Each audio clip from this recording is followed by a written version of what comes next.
only information available for the air horn is that it is a typical multi-vibrator based marker generator and is likely created with special equipment. It's a monolith AC system used to transmit control signals for central command remotely. While this air horn is quite obviously an encoded message of some kind, what that encoded message is, we can only guess. Number 11. Egyptian Muppet. Abla Fahita is an Egyptian Muppet. She's a felt puppet who appeared on a Vodafone commercial in Egypt, but is she secretly a radical? The puppet is being accused of broadcasting encoded messages to anti-government organizations in Egypt as the Egyptian military government began a wide-scale suppression of opposition resistance against those in power. The puppet was called out by the government for being a terrorist agent for the Muslim Brotherhood, a banned movement in Egypt that supported the ousted President Morsi. Abla Fahita was said to have delivered encoded bomb threats in the Vodafone commercial. How might a puppet deliver these threats?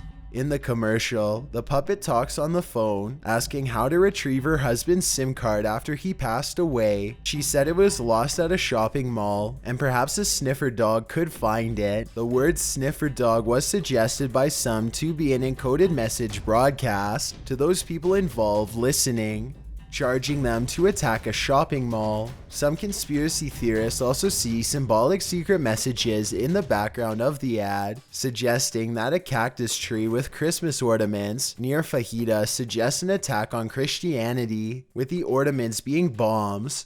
As horrible acts rocked Egypt after the popular 2013 uprising, the government's paranoia grew, while Vodafone insisted that such allegations against their puppet were mere imagination. It grew enough for Fahita to be required to justify herself in a Skype interview with the nation's CBC network, stating that she was only a comedic character. Others mocked the investigation into the puppet, with some tweeting "Free Fahita." However, the Egyptian Ministry of Interior is not interested in being mocked, and they put out the following statement: "We do not know whether these are true symbols or fake symbols in order to confuse the state's apparatus. Either way, it's against the law. The administrators of Abla Fahita should be questioned according to the law, and we are waiting the prosecution's warrant to arrest those administrators and those who cooperated with them. Whether the words and symbols in this commercial were an encoded message or not, the Egyptian government is taking them very seriously." Number 10. Chinese Robot.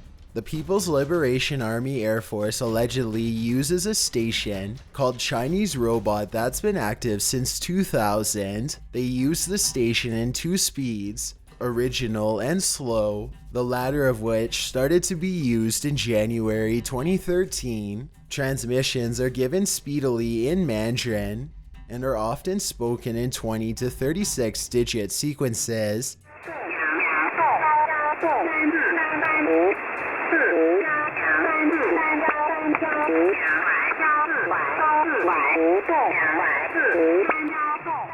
There are no set schedules for these transmissions, and it seems they are often given on two random frequencies, not at the same time.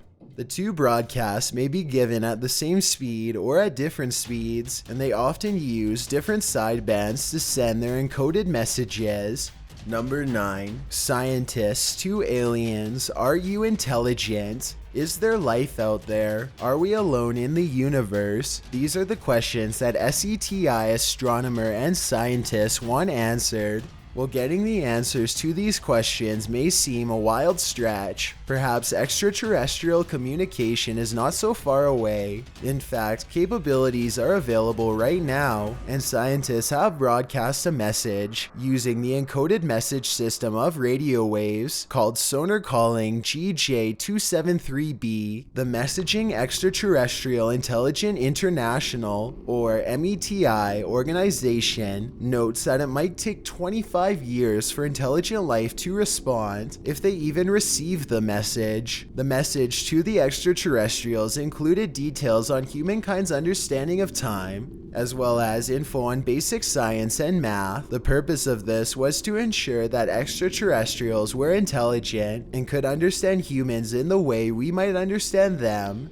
The message was sent from Norway's SCAT transmitter toward GJ273, a red dwarf star. GJ273 is at a distance of 12 light years, approximately 70.56 trillion miles from Earth. METI chose this exoplanet due to it being visible from the northern hemisphere. Some bigwigs, including Stephen Hawking, caution the scientific community against initiating contact with extraterrestrials. This is not the first encoded message shot into space. One was sent in 1974 to the M13 star cluster, which is 25,000 light years away. No response yet. Number 8. Reality TV secret messages. Other purportedly encoded messages spotted in live broadcasts involved the contestants Rebecca Vardy and Dennis Wise on the reality TV show I'm a Celebrity, Get Me Out of Here. Some viewers spotted these two contestants sending secret messages to their kids while they were thousands of miles away from them for 3 weeks in a jungle. According to some, when Dennis, a former football player, and Rebecca are on screen, they often appear with encoded messages to their families. Rebecca has a blatant encoded message that doesn't take a genius to crack, a heart alongside the letter U drawn with charcoal on her jungle hat. Most viewers consider this to be a message to her children and her husband Jamie back home, but Dennis's messages are more encoded. When they come into camp for the live show sets, he touches his chest over his heart. Many think this is to send his love back to his family. While the contestants are not allowed to communicate with their families, which is part of the challenge, these two contestants seem to have found a way to send encoded messages anyway. Makes you wonder how many more subtle personal messages may be appearing on reality TV shows. Number 7. Obey the government. The national anthem is probably the last place you'd look for encoded messages, but one 60s broadcast of the US national anthem was allegedly riddled with subliminal messages. Consider the era. The 60s was the height of Cold War paranoia. It was also the decade of numerous political assassinations, such as the Kennedys and Martin Luther King Jr., as well as a time when mind control was of particular interest, as youth uprisings were alive and well. This was also a period when television stations closed out their broadcasts, with the national anthem playing over patriotic themes, think soldiers, flags, etc. These sign-offs were expected, but what probably wasn't expected was encoded messages hidden in this theme. What sort of messages were found there?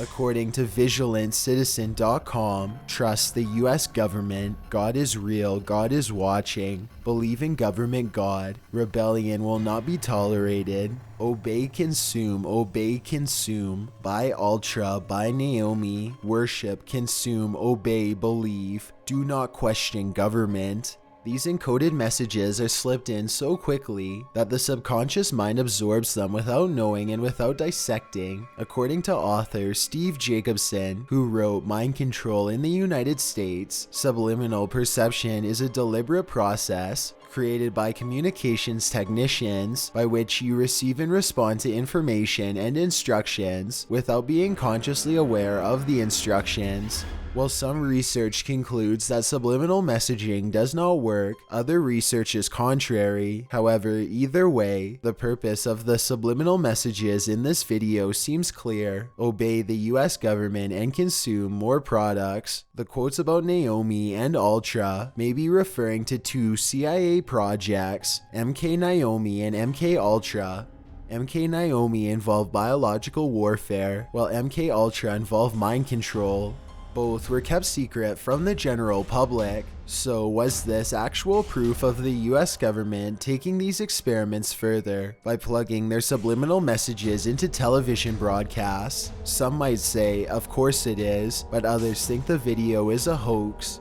The video was uploaded to YouTube in 2009, and no conclusive evidence is available to confirm its authenticity. The uploader claims to have found the film reel from a local television station in Alabama, after which it took viewers 2 years to discover the subliminal messages. So is it real or fake? You decide. Number 6. Mainsail out.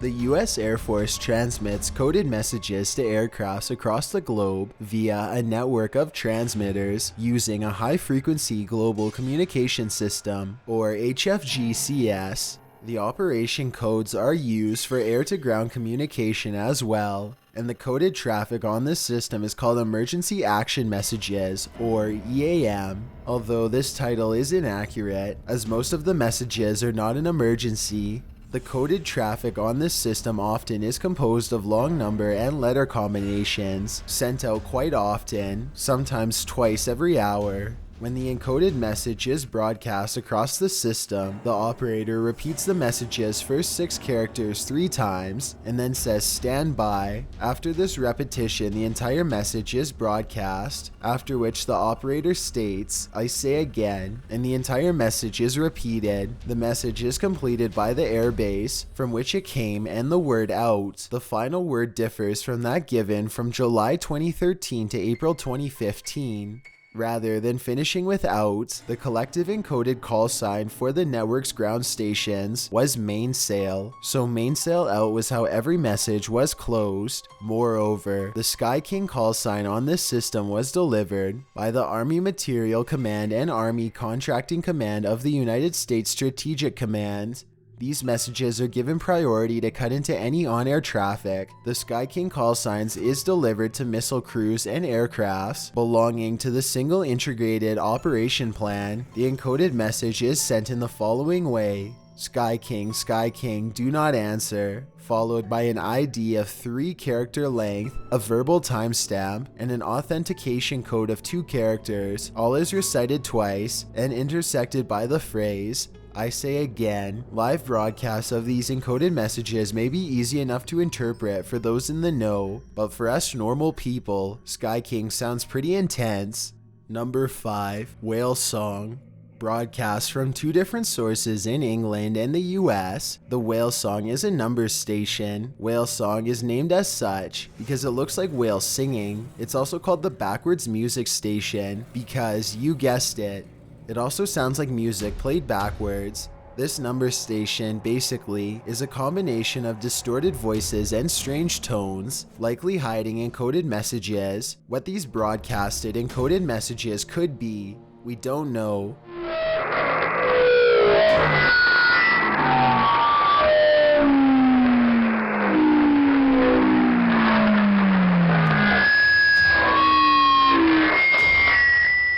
Whatever they are, it probably has nothing to do with whales. Number 4. Mr. Skylight. Lost at sea.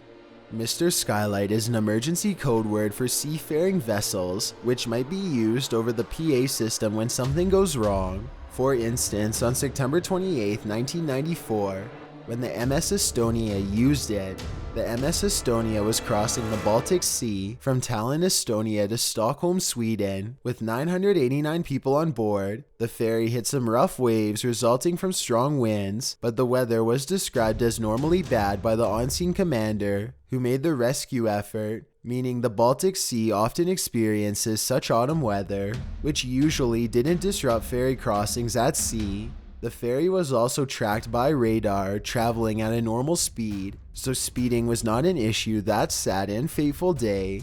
It was at around 1 a.m. that a loud bang sounded. As a strong wave hit the bow doors, an inspection of the ramp and visor indicated lights revealed no issues, but there were issues. Water was flooding into the vehicle deck and the ferry's 4 engines soon cut out. A female spoke across the PA system at that point, saying in Estonian, "Alarm, alarm, there is alarm on the ship." An eternal alarm was delivered to the crew, after which a lifeboat alarm was sent.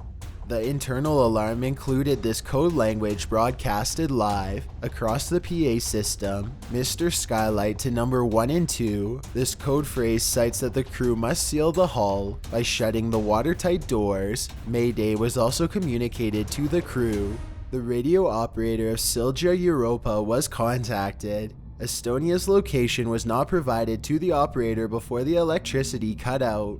A while later, power returned and their location was communicated, after which the Estonia disappeared from radar. Paul Baker, a University of Lancaster linguist, said of these onboard codes, "I can see very good reasons for having these codes. It may be that people are unsure when they're giving the code, so there's no point upsetting members of the public. In this case, however, there was plenty of reason to be upset, and perhaps earlier warning could have prepared the members of the public and saved many a life." Number 3. Yankee Hotel Foxtrot. Not only is the Yankee Hotel Foxtrot the name of Wilco's 2001 album, it's also yet another number station. This one, however, is thought to be operated by the Mossad. It began broadcasting in the 60s, sending transmissions 24/7, also called E10. This number station originated in Tel Aviv in its time, and is said to be run by Israeli intelligence. Golf, Charlie, Yankee, Charlie, Oscar, Golf, X-ray. The encoded messages were made by a woman and were made in the phonetic alphabet. The broadcast dwindled in 2010 and cut out altogether on March 1st, 2011. Number 2. Twitter.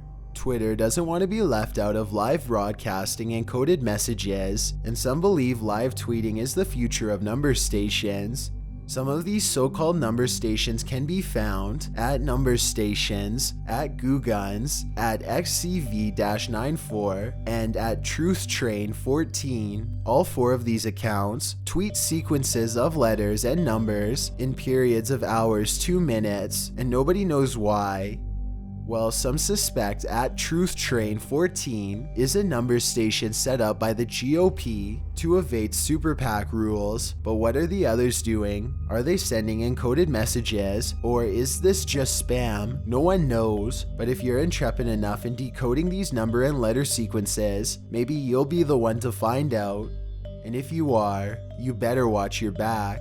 Before we get to number 1, my name is Chills and I hope you're enjoying my narration. If you're curious about what I look like in real life, then go to my Instagram at DylanIsChillinYT and tap that follow button to find out. I'm currently doing a super poll on my Instagram. If you believe ghosts are real, then go to my most recent photo and tap the like button. If you don't, DM me saying why. When you're done, come right back to this video to find out the number 1 entry. Also, follow me on Twitter at YTChills because that's where I post video updates. It's a proven fact that generosity makes you a happier person. So if you're generous enough to hit that subscribe button and the bell beside it, then thank you. This way you'll be notified of the new videos we upload every Tuesday and Saturday.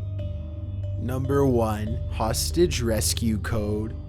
When FARC guerrillas kidnapped soldiers in the Colombian army, some of whom had been hostages for 10 years, Colonel Jose Espinejo had to find a way to communicate with them. He contacted his friend, an advertising executive named Juan Carlos Ortiz, to help him. Ortiz himself had issues with the FARC guerrillas, otherwise known as the Revolutionary Armed Forces of Colombia, a group of government-opposed communists who wanted labor reforms, and they were armed. FARC threatened him and his family for putting out an anti-drug ad, which was one of the markets from which they profited. He was transferred by his ad agency to America. When the colonel called him, he requested ideas on how to convey an encoded message that help was on the way to the Colombian hostages. FARC's MO was to take the lives of all the hostages the moment they saw military intervention, so they needed to let the hostages know that they should be ready, as an escape was imminent. But how to do it? The message would have to evade the FARC and be understood by captured soldiers. The message had to be one of hope, prompting the captives to escape. They knew captives thought they'd perish if they tried to escape into the jungle, so they wanted to convey that troops were standing by. They decided the best way to do this was to use Morse code in the advertisement. FARC guerrillas were peasants, and it was doubtful that they'd know Morse code.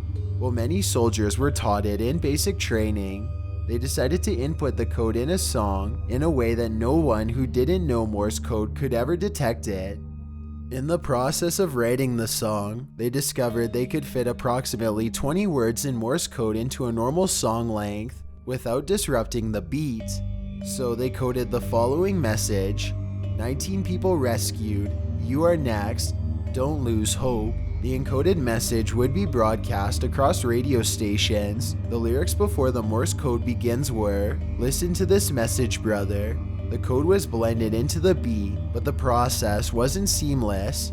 It was difficult because Morse code is not a musical beat, Portela, the music producer, said. Sometimes it was too obvious, other times the code was not understood, and we had to hide it 3 times in the song to make sure the message was received. They titled the song Better Days, and Ortiz described it as a song of freedom.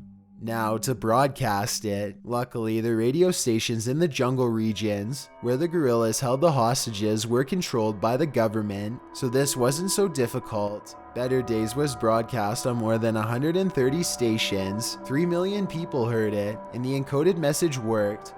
The code was heard in the song and passed on to other hostages. Some hostages escaped and gave the army more information, which allowed the army to negotiate a release of additional hostages. As more hostages were released, Colombian President Juan Manuel Santos greeted them. "Welcome to liberty, soldiers and policemen of Colombia. Freedom has been very delayed, but now it is yours, to the delight of the whole country."